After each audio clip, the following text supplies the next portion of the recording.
100 সড়ির দাম উপরে হলো 60,000। 60,000 টাকা? জি। আর নিচে যেটা ন্যূনতম সেটা হলো 30,000।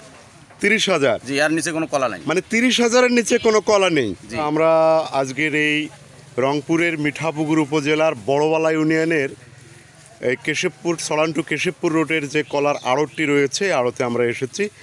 আপনার সঙ্গে আমরা এই আড়ত সংক্রান্ত বিষয় নিয়ে কিছু কথাবার্তা বলবো। এই আড়তে কতজন ব্যবসায়ী রয়েছে? এই আড়তে মোটামুটি 4 জন ব্যবসায়ী রয়েছে। আমার কলা ঢাকায় 8টা ঘরে যায়, নোয়াখালীতে একটা আর রামগঞ্জ লক্ষ্মীপুর একটা, এই 10টা ঘরে আমার মাল যায়। কি কয়টা ট্রাক প্রতিদিন লোড দেন? আমি মিনিমাম প্রতিদিন 4টে। 4টা বড় ট্রাক?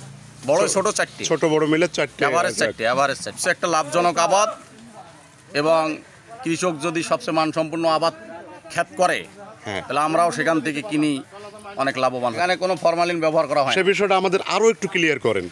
ক্লিয়ার, এখানে কোনো ফরমালিন করা হয় না। একেবারে বাগান থেকে যা আসে তাই চলে যায়? যা আসে এই অবস্থায় আমরা উঠে দেই, ওখানে ঘরে গিয়ে তারা মানে কেমন করে পাকে বিক্রি করে তারাই জানে। আপনি সর্বোচ্চ কত দামে কলা কিনেছিলেন এই এলাকায়? সর্বোচ্চ দাম কলা কিনছি 62,000। 62,000? মাশাআল্লাহ। এবং সর্বনিম্ন? সর্বনিম্ন হচ্ছে আপনার 36,000। 36,000 টাকা সর্বনিম্ন কিনেছেন। আচ্ছা, আপনি তো কুমিল্লা এলাকার লোক, আমাদের একটা কথা জানান তো, এটা তো আমাদের উত্তরবঙ্গ, আপনাদের কি কুমিল্লায় কোনো কলা আবাদ হয় না? কলার চাষ হয় না? আমাদের কুমিল্লায় কলার কোনো আবাদ হচ্ছে না। মানে কোনো চাষ হয় না, কোথাও কোনো চাষ হয় না? কলার চাষ হয় না। আচ্ছা, আপনি কোন কোন আড়তে কলাগুলো পাঠান? এগুলা আমি পাঠাইতেছি আপনার কুমিল্লার ভিতরে ক্যান্টনমেন্ট, সোয়াগাজী, নিমসার, দেবিদ্বার। আপনি প্রতিদিন কয়টা করে ট্রাক লোড দিচ্ছেন? এটা করি ভাই। একটা করে ট্রাক লোড দিচ্ছেন। ঠিক আছে, ধন্যবাদ। প্রতিদিনেই বড় গাড়ি একটা করে দেয় এখান থেকে। বড় গাড়ি একটা করে দেন, তাই না? আচ্ছা, আপনি সর্বোচ্চ এই এলাকায় সর্বোচ্চ কত টাকা ছড়ি কিনেছেন? মানে 100 ছড়ি কত টাকায় কিনেছিলেন? 100 ছড়ি 55,000 টাকা পর্যন্ত। এই সিজনে কতদিন ধরে এই আড়তের সঙ্গে জড়িত? ধরেন 1 মাস আর কি। 1 মাস। আচ্ছা, সেই কলা আড়তে শ্রমিক? জি।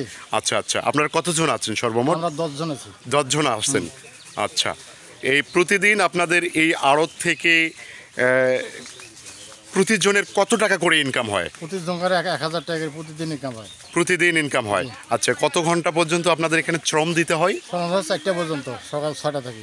সকাল 6টা থেকে 4টা পর্যন্ত। এটুকু জানি এটা আড়ত আপনার বা এই জায়গাটা আপনার।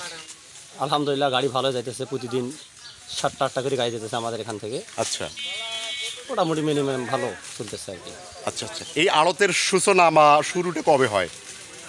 হবে 15-16 বছর পার হবে। 15-16 বছর পার হবে, তাই না?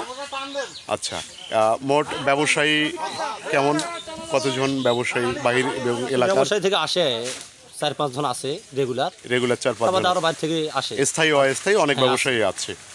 আমরা বরাবরের মতোই যে জিনিসটা দেখি, আপনারা কলা লোড দেওয়ার পর আপনাদের যে ময়লাগুলো, রাবিশগুলো, আপনারা এগুলা তাৎক্ষণিকভাবে কিন্তু রাস্তা থেকে পরিষ্কার করেন না।